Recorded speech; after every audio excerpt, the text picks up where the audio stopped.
최근 높은 화제성을 보이고 있는 이젠 사랑할 수 있을까에서 주병진과 맞선녀들에 대한 관심이 어마무시합니다.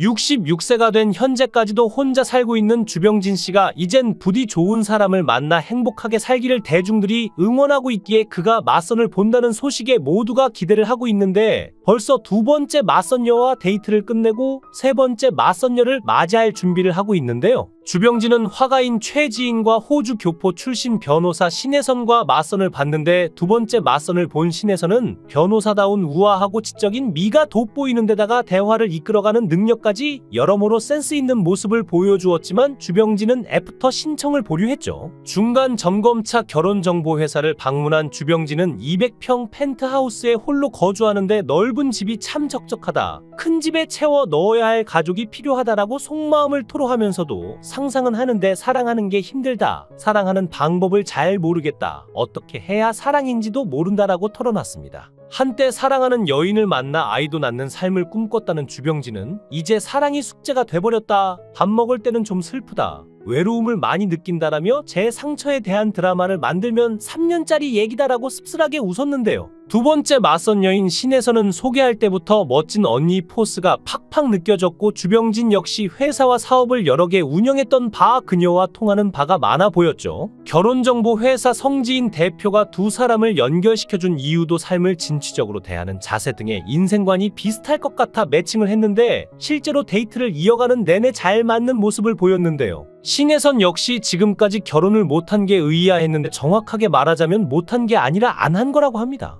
신혜선은 주병진과 같이 결혼에 대해 절대 실패하지 않겠다는 신념이 강해 결혼을 섣부르게 결정하지 않았고 지금까지 혼자라고 밝혔는데요. 그런데 이러한 점에 오히려 주병진은 큰 매력을 느꼈는데 꽃뱀 사건 이후로 신중하게 결정하는 주병진과 실패를 하지 않기 위해 신중에 신중을 기하는 신혜선의 가치관이 딱 맞았고 여러 가지로 잘 맞는 게 보였죠. 무엇보다 신혜선의 이상형은 예전부터 주병진이었다고 하니 화면 너머로도 설렘이 전달됐고 보통 이상형과 함께 있으면 성급한 모습을 보일 법도 하지만 그녀는 대화를 자연스럽게 이끌어가면서도 차분하게 대화를 이어가 사람을 대하는 데 있어 신중함이 느껴졌는데요. 주병진 역시 첫 번째 맞선 때보다 편안한 분위기로 뭔가 잘 되어갈 것 같은 설렘이 느껴졌지만 애프터 신청을 보류하면서 결혼정보회사 대표에게 누구 하나 빠지지 않은 분을 소개해 주셨다. 첫 번째 분에게는 맑음에 압도당했고 두 번째 분은 세상을 대하는 지혜에 압도당했다라며 굉장히 혼란스럽다. 이렇게 세 번을 다 만나도 되는 건가 싶다고 말했죠. 이에 결혼정보회사 대표는 주병진님처럼 상대방이 모두 훌륭할 경우 선택을 쉽게 내리지 못하는 분들이 많다며 고민을 이해했다. 부담 없이 세 번째 맞선을 봐도 된다고 말했는데요. 세 번째 맞선녀와 만남을 앞두고 주병진이 맞선 장소에 도착했을 때 평소 여유로운 그에게서 볼 수 없는 긴장감이 감돌았습니다. 의자에 앉지 못하고 이리저리 서성이는 모습은 마치 대학 입시 결과를 기다리는 학생 같았는데 제작진이 다가와 농담 삼아 물었습니다. 왜 이렇게 긴장하세요? 평소답지 않으신데요? 주병진은 쓴웃음을 지으며 대답했습니다. 그냥 느낌이 좀 달라요. 오늘은 뭔가 특별할 것 같아요. 그리고 그녀가 등장했습니다. 순백의 첫인상 그리고 숨막히는 순간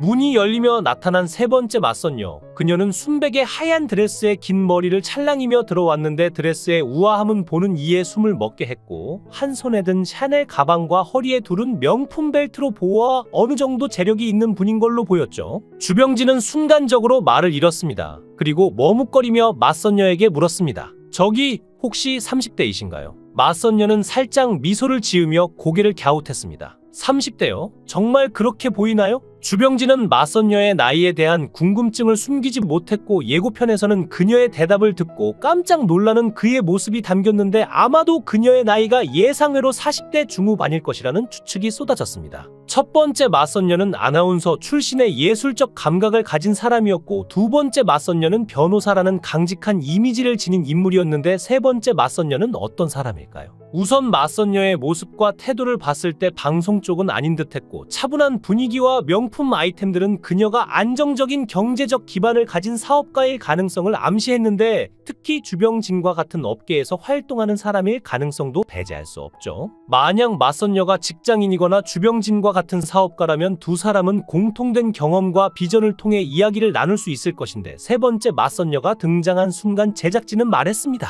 오늘 두 분이 이야기만 잘 나누시면 뭔가 큰 진전이 있을 것 같아요. 대화의 분위기를 봤을 때 맞선녀는 단순한 외모와 재력이 아니라 깊은 내면과 독창적인 생각을 지닌 사람일 가능성이 높아 보이는데요. 주병진은 과거 힘들었던 시절을 한번 겪었기 때문에 더욱 자신이 기댈 수 있고 편한 상대를 원할 것으로 보이는데, 앞서 주병진은 2000년 대학생이라고 주장한 한 여성과 교제를 이어오다 피소됐죠. 사건은 서울 이태원 하얏트 호텔 주차장에서 시작됐는데, 신고를 접수한 25살의 여대생 강민지는 그날 새벽 주병진이 벤츠 승용차 뒷자리에서 자신에게 몹쓸 짓을 했다고 주장했습니다. 그렇지만 주병진은 강제가 아니라 합의하에서 이루어진 관계였고 억울하다고 주장했는데요. 하지만 강민지는 재판에서 저는 동의한 적이 없습니다. 그는 제 의사를 무시하고 저를 유린했습니다라고 주장했고, 재판부는 강민지의 주장에 무게를 두었는데, 이유는 사건 이후 주병진이 강민지에게 건넸다는 합의금 2억이 재판에서 중요한 쟁점으로 떠올랐기 때문인데요. 재판부는 강민지의 주장만을 믿고 또 주병진이 합의금을 줬다는 이유로 유죄를 선고합니다.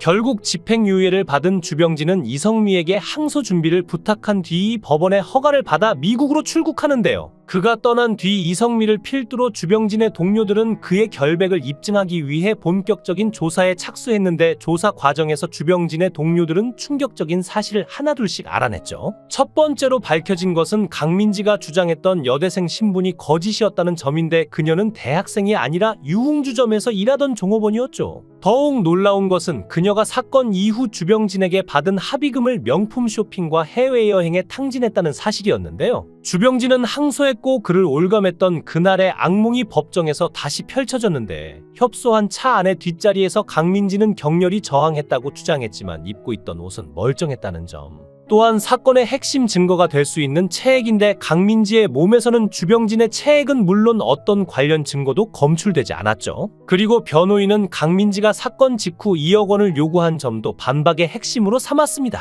피해자가 이틀 만에 피의자에게 금전을 요구하는 것이 일반적인 일입니까? 그것도 정확히 2억 원이라는 금액을 제시하면서요. 특히 사건의 진위를 뒤흔든 결정적 증거는 강민지의 얼굴에 생긴 상처였는데, 사건 당일 제출한 상해진단서에는 어떠한 얼굴 상처도 명시되지 않았지만 다음 날 갑자기 얼굴에 생채기가 생긴 사진이 언론에 보도되었죠. 이 모든 증거가 하나로 모였을 때 재판부는 판단을 내렸습니다. 주병진은 무죄. 법정은 환호했지만 주병진은 한숨을 쉬며 크게 기뻐하지 않았는데, 판결문을 손에 쥔 채 작은 목소리로 속삭였을 뿐입니다. 진실은 밝혀졌지만 잃어버린 시간과 명예는 돌아오지 않습니다. 무죄 판결에도 불구하고 주병진의 삶은 이미 산산조각이 나 있었고, 그를 비난하던 헤드라인 기사들은 무죄 판결을 고작 두세 줄의 단신으로 실었고, 주병진이 무죄 판결을 받았다는 사실이 많이 알려지지 않아 모르는 사람도 많았죠. 이후 강민지는 재판에서 무고와 공갈 혐의로 기소됐지만 정작 법원에 출두하지 않고 사라져 버렸는데, 이내 행적은 미국에서 포착됐습니다. 글로리아 강. 이것이 강민지가 미국에서 사용하던 이름이었는데, 그녀는 한 유흥업소에서 일하며 생계를 이어나가다 필라테스 학원을 열며 새로운 삶을 시작하려 했지만, 사람들에게 알려지자 학원도 결국 문을 닫고 행방은 다시 묘연해졌습니다. 주병진은 66세라는 나이로 이혼남 이미지가 있지만 아직까지 결혼을 한 번도 하지 않은 미혼인데, 일각에서는 그가 미혼인 이유가 2000년에 불거진 꽃뱀 강민지와의 사건에서 큰 충격을 받았기 때문이 아니냐는 의문을 제기했는데요. 주병진은 SBS 미운 우리 새끼에 출연해 자신이 살고 있는 초호화 펜트하우스를 공개한 적이 있는데요.